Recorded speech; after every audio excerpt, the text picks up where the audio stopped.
بسم اللہ الرحمن الرحیم۔ سبق نمبر 24، ہجرت کا چھٹا سال۔ ہجرت کے چھٹے سال سب سے زیادہ اہم اور شاندار واقعہ بیعت رضوان اور صلح حدیبیہ کا ہے۔ تاریخ اسلام میں اس واقعے کی بڑی اہمیت ہے، اس لیے کہ اسلام کی تمام آئندہ تر ترقیوں کا راز اسی کے دامن سے وابستہ ہے۔ بظاہر یہ ایک مغلوبانہ صلح تھی، مگر قرآن مجید میں اللہ تعالیٰ نے اس کو فتح مبین کا لقب عطا فرمایا۔ ذی القعدہ سن 6 ہجری میں رسول اللہ صلی اللہ علیہ وسلم 1400 صحابہ کرام کے ہمراہ عمرے کا احرام باندھ کر مکہ مکرمہ کے لیے روانہ ہوئے۔ آپ علیہ السلام کو اندیشہ تھا کہ شاید کفار مکہ ہمیں عمرہ کے ادا کرنے سے روکیں گے، اس لیے آپ علیہ السلام نے پہلے ہی سے قبیلہ خزاعہ کے ایک شخص کو مکہ بھیجا تاکہ وہ کفار مکہ کے ارادوں کی خبر لائے۔ جب آپ علیہ السلام کا قافلہ مقام عصفان کے قریب پہنچا تو وہ شخص یہ خبر لے کر آیا کہ کفار مکہ نے تمام عرب قبائل کو جمع کر کے یہ کہہ دیا ہے کہ مسلمانوں کو ہرگز مکہ مکرمہ میں داخل نہیں ہونے دیا جائے گا۔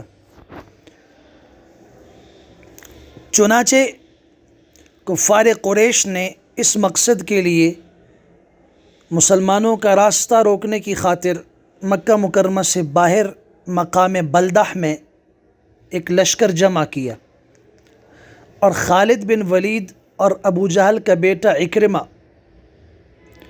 200 منتخب سواروں کا دستہ لے کر عمیم تک پہنچ گئے۔ جب حضور اقدس صلی اللہ علیہ وسلم نے راستے میں خالد بن ولید کے سواروں کی گرد و غبار کو دیکھا تو آپ علیہ السلام نے راستہ بدل دیا اور عام راستے سے ہٹ کر دوسرا راستہ اختیار کر کے حدیبیہ کے مقام پہ پہنچے۔ یہاں پانی کی بہت زیادہ کمی تھی، ایک ہی کنواں تھا، وہ بھی چند گھنٹوں میں خشک ہو گیا۔ صحابہ کرام پیاس سے بیتاب ہو گئے۔ آپ علیہ السلام نے ایک بڑا پیالہ لیا، دست مبارک اس میں ڈالا اور اللہ تعالیٰ نے ایک عظیم معجزے کا اظہار فرمایا۔ آپ کی مقدس انگلیوں سے پانی کا چشمہ جاری ہوا۔ پھر آپ علیہ السلام نے خشک کنویں میں اپنے وضو کا بچا ہوا پانی ڈالا اور ایک تیر بھی ڈال دیا، تو کنویں میں اس قدر پانی ابل پڑا کہ پورا لشکر اور تمام جانور کئی دنوں تک اس سے سیراب ہوتے رہے۔ حدیبیہ میں سب سے پہلا شخص جو حضور کی خدمت میں حاضر ہوا وہ بدیل بن ورقہ خزاعی تھا۔ ان کا قبیلہ اگرچہ مسلمان نہیں ہوا تھا، لیکن یہ مسلمانوں کے مخلص اور خیر خواہ تھے۔ بدیل نے آپ علیہ السلام کو خبر دی کہ کفار قریش نے ایک بڑا دستہ جمع کیا ہے اور وہ فوج راشن لیے دودھ والی اونٹنیاں بھی ساتھ لے کر نکل پڑے ہیں۔ یہ لوگ آپ سے جنگ کریں گے اور آپ کا راستہ روک کر آپ کو خانہ کعبہ تک پہنچنے نہیں دیں گے۔ آپ علیہ السلام نے فرمایا کہ بدیل، تم کفار قریش کو میرا یہ پیغام پہنچا دو کہ ہم جنگ کے ارادے سے نہیں آئے اور نہ ہم جنگ چاہتے ہیں، ہم صرف عمرے کے ارادے سے آئے ہیں۔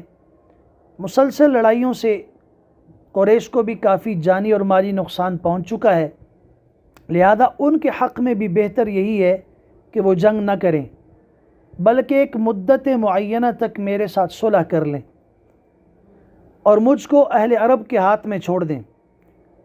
اگر قریش میری بات مان لیں تو ان کے لیے بھی بہتر ہے، اور اگر انہوں نے مجھ سے جنگ کی تو مجھے اس ذات کی قسم ہے جس کے قبضہ قدرت میں میری جان ہے، میں اس وقت تک ان سے لڑوں گا کہ میری گردن میرے بدن سے الگ ہو جائے۔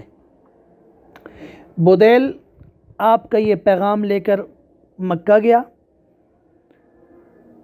اور اس نے کہا اگر تمہاری مرضی ہو تو میں محمد صلی اللہ علیہ وسلم کا پیغام تو میں پہنچاؤں۔ کفار قریش کے شر پسند لوگ جن کا جوش ان کے ہوش پر غالب تھا شور مچانے لگے، نہیں، ہرگز نہیں، ہمیں ان کا پیغام سنانے کی کوئی ضرورت نہیں۔ لیکن کفار قریش کے سنجیدہ لوگوں نے اجازت دے دی کہ پیغام سنا دو۔ ایک بہت ہی معمر اور معزز سردار عروہ بن مسعود الثقفی کھڑا ہوا، کہنے لگا کیا میں تمہارا باپ نہیں؟ سب نے کہا کیوں نہیں؟ پھر اس نے کہا کیا تم لوگ میرے بچے نہیں؟ سب نے کہا کیوں نہیں؟ پھر اس نے کہا میرے بارے میں تم لوگ کسی بدگمانی میں مبتلا تو نہیں ہو؟ سب نے کہا کہ بالکل ہرگز نہیں۔ اس کے بعد عروہ بن مسعود نے کہا کہ محمد صلی اللہ علیہ وسلم نے بہت ہی سمجھداری اور بھلائی کی بات پیش کی ہے، لہذا تم مجھے اگر اجازت دو تو میں ان کے ساتھ معاملات طے کر لیتا ہوں۔ سب نے اجازت دی کہ اچھی بات ہے، آپ جائیے۔ عروہ بن مسعود چل کر حدیبیہ کے میدان میں پہنچا، حضور اقدس صلی اللہ علیہ وسلم سے کہنے لگا بدیل کے ذریعے آپ کا پیغام ہمیں مل چکا ہے، مجھے بھی آپ سے کہنا ہے کہ اگر آپ نے لڑ کر قریش کو برباد کر کے دنیا سے نیست و نابود کر دیا تو مجھے بتائیے کہ آپ سے پہلے کبھی کسی عرب نے اپنی ہی قوم کو برباد کیا ہے؟ اور اگر لڑائی میں قریش کا پلہ بھاری پڑ گیا تو آپ کے ساتھ جو یہ لشکر ہے ان میں سے ایسے چہروں کو دیکھ رہا ہوں کہ یہ سب آپ کو تنہا چھوڑ کر بھاگ جائیں گے۔ عروہ کا یہ جملہ سن کر ابو بکر صدیق رضی اللہ تعالیٰ عنہ کا صبر اور ضبط جواب دے گیا، تڑپ کر کہنے لگے عروہ چپ ہو جا، تو جا اور اپنے جو دیوی ہے لات تو اس کی شرمگاہ چوس، کیا ہم بھلا اللہ کے رسول صلی اللہ علیہ وسلم کو تنہا چھوڑ کے بھاگ جائیں گے؟ عروہ نے تعجب سے کہا یہ کون ہے؟ لوگوں نے بتایا یہ ابو بکر ہیں۔ عروہ نے کہا مجھے قسم ہے اس ذات کی جس کے قبضے میں میری جان ہے، ابو بکر اگر تمہارا ایک احسان مجھ پہ نہ ہوتا جس کا ابھی تک میں بدلہ تمہیں نہیں دے سکا تو میں تجھے اس تلخ بات کا ضرور جواب دیتا۔ عروہ اپنے آپ کو بڑا سمجھتا تھا، اس لیے جب بھی وہ حضور صلی اللہ علیہ وسلم سے کوئی بات کہتا تو ہاتھ بڑھا کر آپ صلی اللہ علیہ وسلم کی ریش مبارک کو پکڑ لیتا اور بار بار آپ کی مقدس داڑھی پہ ہاتھ ڈال دیتا۔ حضرت مغیرہ بن شعبہ رضی اللہ تعالیٰ عنہ ننگی تلوار لے کر حضور صلی اللہ علیہ وسلم کے پیچھے کھڑے تھے، وہ عروہ بن مسعود کی اس جرت اور حرکت کو برداشت نہ کر سکے۔ جب بھی عروہ آگے بڑھتا تو وہ تلوار کا دستہ اس کے ہاتھ پہ مار کے کہہ دیتے کہ ریش مبارک سے اپنا ہاتھ ہٹا۔ عروہ بن مسعود نے اپنا سر اٹھایا، پوچھا یہ کون ہے؟ لوگوں نے بتایا یہ مغیرہ بن شعبہ ہے۔ عروہ نے ڈانٹ کے کہا اے دغاباز، کیا میں تیری عہد شکنی کو سنبھالنے کی کوشش نہیں کر رہا؟ دراصل حضرت مغیرہ بن شعبہ رضی اللہ تعالیٰ نے چند آدمیوں کو قتل کیا تھا جن کا خون بہا عروہ بن مسعود نے اپنی طرف سے ادا کیا تھا، تو یہ اس کی طرف اشارہ کر رہا تھا کہ میں نے تمہارا خون بہا ادا کیا ہے۔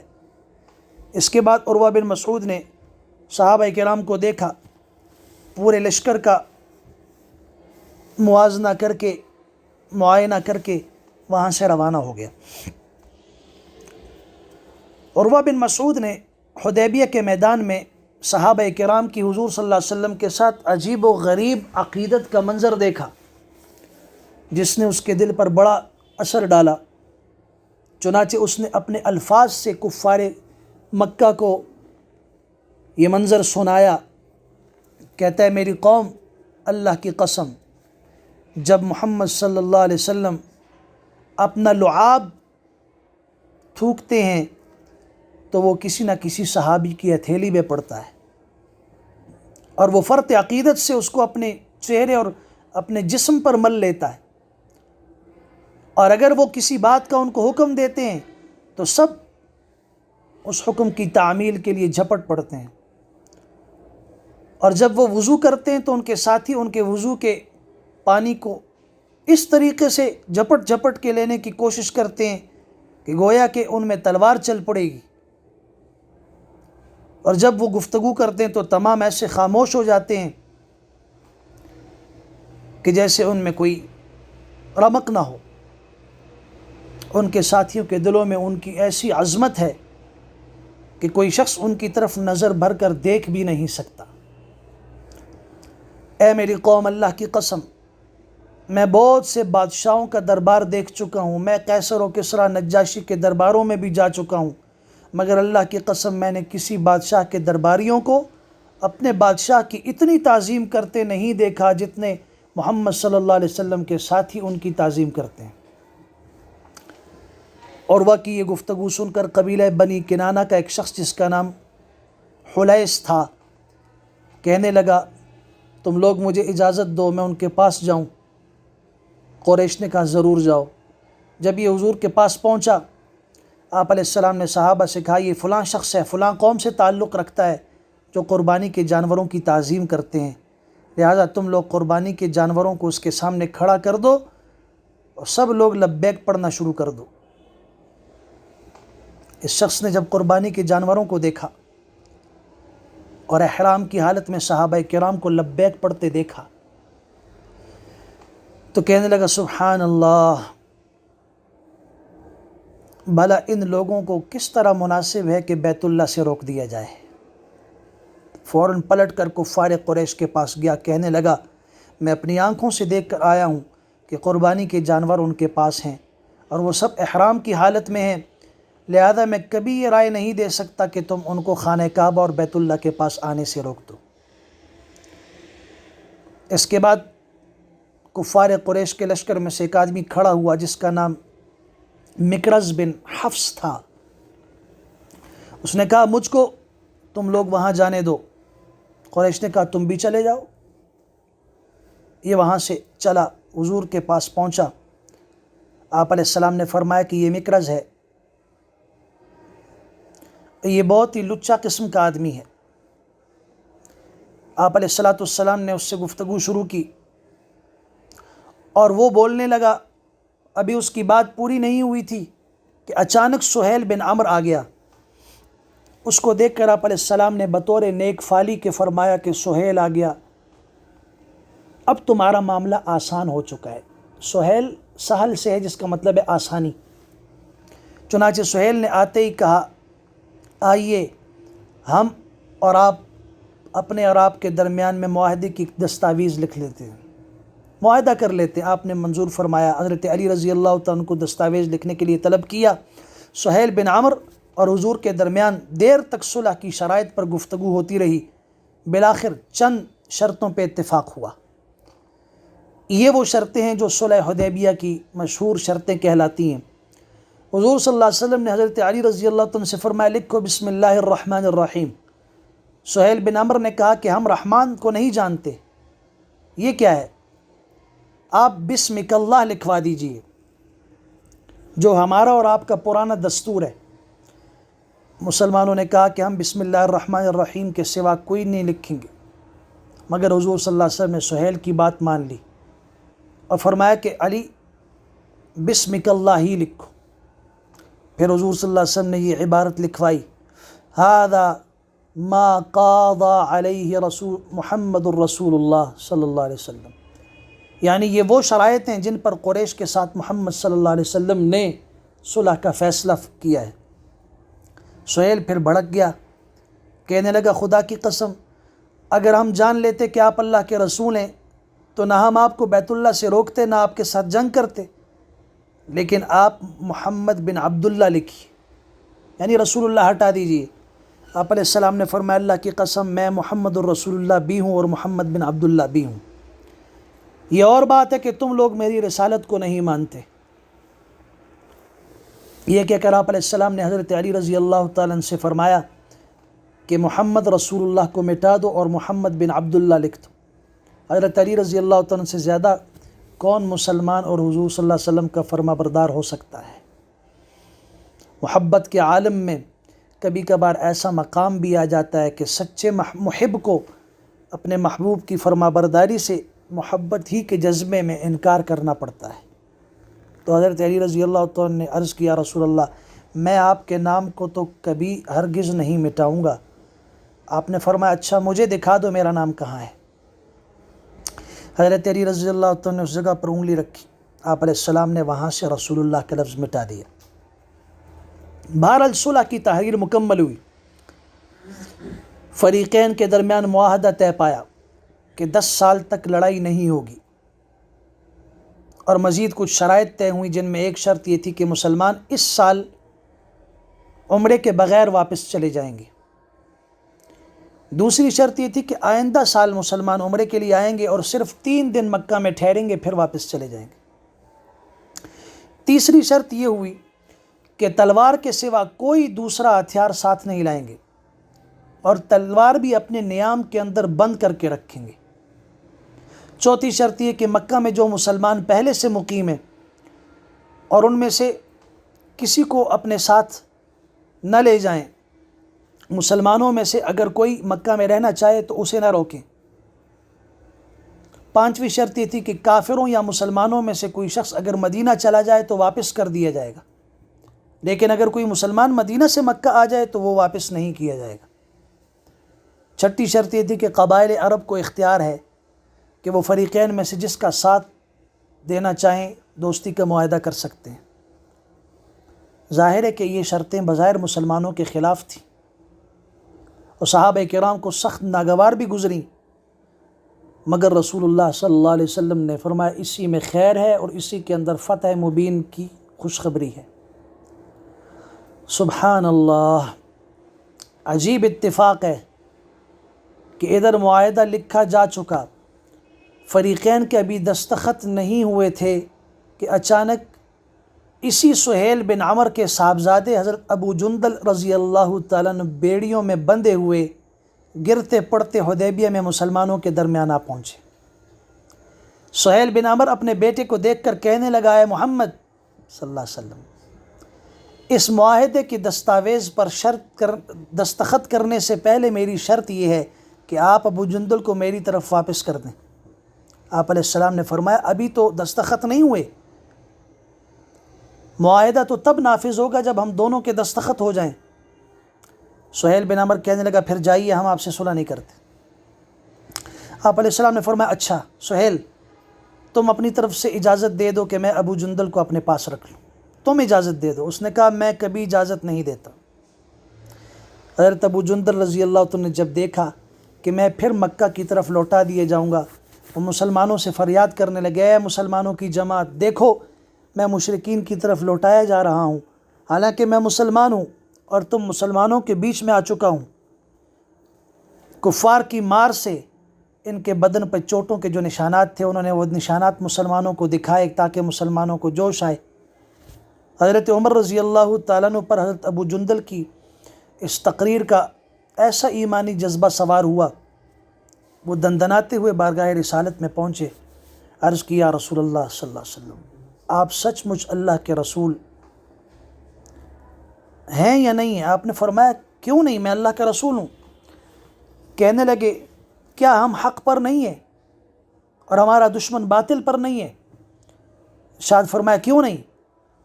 پھر انہیں عرض کی کہ ہمارے دین میں ہم کو یہ ذلت کیوں دی جا رہی ہے؟ آپ علیہ السلام نے فرمایا عمر میں اللہ کا رسول ہوں، میں اس کی نافرمانی نہیں کرتا، وہ میرا ناصر اور مددگار ہے۔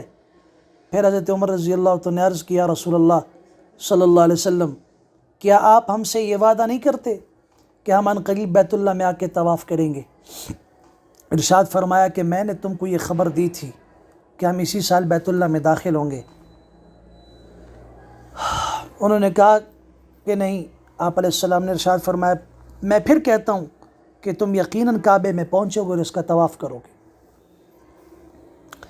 دربار رسالت سے اٹھ کر حضرت عمر رضی اللہ تعالیٰ ابو بکر صدیق رضی اللہ عنہ کے پاس آئے، یہی گفتگو وہاں کی۔ ابو بکر صدیق رضی اللہ عنہ نے کہا اے عمر، محمد صلی اللہ علیہ وسلم اللہ کے رسول ہیں اور وہ وہی کرتے ہیں جو اللہ نے ان کو حکم دیا ہوتا ہے، اللہ تعالیٰ کی نصرت اور مدد ان کے ساتھ ہے، لہذا یقیناً وہ حق پر ہیں، تم بھی ان کی بات کو تسلیم کرو اور ان کی رکاب تھامے رکھو۔ یہ بڑے امتحان اور آزمائش کا وقت تھا۔ ایک طرف حضرت ابو جندل رضی اللہ تعالیٰ گڑ گڑا کے مسلمانوں سے فریاد کر رہے تھے، اور مسلمان اس قدر جوش سے بھرے تھے کہ اگر رسول اللہ صلی اللہ علیہ وسلم کا ادب رکاوٹ نہ ہوتا تو مسلمانوں کی تلواریں نیام سے باہر نکل پڑتی۔ دوسری طرف معاہدے پر دستخط ہو چکے ہیں، اپنے عہد کو پورا کرنے کی ذمہ داری بھی سر پہ پڑ چکی ہے۔ حضور اقدس صلی اللہ علیہ وسلم نے اس موقع کی نزاکت کا خیال رکھتے ہوئے حضرت ابو جندل سے فرمایا، ابو جندل صبر کرو، عن قریب اللہ تمہارے لیے اور دوسرے مظلوموں کے لیے کوئی راستہ ضرور نکالے گا۔ ہم صلح کا معاہدہ کر چکے ہیں، اب ہم ان لوگوں سے بدعہدی نہیں کر سکتے۔ غرض ابو جندل کو انہی زنجیروں میں پھر مکہ واپس بھیج دیا گیا۔ صلح نامہ مکمل ہوا۔ آپ علیہ السلام نے صحابہ کرام کو حکم دیا، اٹھو اور قربانی کرو، سر منڈا کر احرام کھول دو۔ مسلمان اس غم اور کرب کے اندر مبتلا تھے، غم و غصے کی لہر تھی کہ فرمان نبوی سن کر ایک شخص بھی نہیں اٹھا، مگر ادب کے خیال سے کوئی ایک لفظ بھی نہ بول سکا۔ آپ علیہ السلام نے حضرت بی بی ام سلمہ رضی اللہ تعالیٰ سے اس کا ذکر فرمایا تو انہوں نے عرض کی، یا رسول، میری رائے یہ ہے کہ آپ کسی سے کچھ نہ کہیں اور خود آپ اپنی قربانی کر لیں اور بال تراش لیں۔ چنانچہ آپ نے ایسا ہی کیا۔ صحابہ کرام نے آپ کو دیکھا تو انہوں نے بھی اپنے قربانیاں کیں، ایک دوسرے کے بال تراشے، لیکن غم اور غصہ اس قدر تھا کہ یوں لگ رہا تھا جیسے یہ ایک دوسرے کو قتل کر دیں گے۔ اس کے بعد حضور صلی اللہ علیہ وسلم کے ساتھ صحابہ کرام مدینہ کے لیے روانہ ہوئے۔ اس کے بعد قرآن مجید کی یہ آیت نازل ہوئی، انا فتحنا لک فتحا مبینا، اے حبیب صلی اللہ علیہ وسلم، ہم نے آپ کو فتح مبین عطا کی ہے۔ گو اس وقت صلح کے جو شرائط، ان کے بارے میں صحابہ کرام کا خیال کچھ اچھا نہیں تھا، مگر اس کے بعد کے تمام واقعات نے بتا دیا کہ در حقیقت یہی صلح تمام فتوحات کی کنجی ثابت ہوئی، اور سب کو ماننا پڑا کہ واقعی صلح حدیبیہ ایک ایسی فتح مبین تھی جو مکہ میں اشاعت اسلام بلکہ فتح مکہ کا سبب اور ذریعہ بن گئی۔ اب تک مسلمان اور کفار ایک دوسرے سے الگ تھلگ تھے، ایک دوسرے سے ملنے کا موقع بھی نہیں ملتا تھا، مگر اس صلح کی وجہ سے ایک دوسرے کے یہاں آمد و رفت آزادی کے ساتھ، ایک دوسرے سے تبادلہ خیال، ایک دوسرے کے پاس آنا جانا، بات چیت کا راستہ کھل گیا۔ کفار مدینہ آتے اور مہینوں ٹھہر کر مسلمانوں کے کردار اعمال کا مطالعہ کرتے، اسلامی مسائل اور اسلام کی خوبیوں کو اپنی نظروں سے دیکھتے، ان کے دل میں ایک ایسا نقش بیٹھ جاتا کہ وہ خود اسلام کی طرف مائل ہوتے جاتے۔ چنانچہ تاریخ گواہ ہے کہ صلح حدیبیہ سے لے کر فتح مکہ تک اس قدر کثیر تعداد میں لوگ مسلمان ہوئے کہ اتنے اس سے پہلے کبھی نہیں ہوئے تھے۔ چنانچہ خالد بن ولید رضی اللہ عنہ، عمرو بن عاص جو فاتح مصر تھے، اسی زمانے میں خود بخود مکہ سے مدینہ جا کر مسلمان ہوئے اور خود اپنی مرضی سے اسلام قبول کیا۔ یہاں کچھ اور بھی اہم واقعات تھے جو پیش آئے، انشاءاللہ آئندہ دروس میں ان کا ذکر کر دیا جائے گا۔ وآخر دعوانا الحمدللہ رب العالمین۔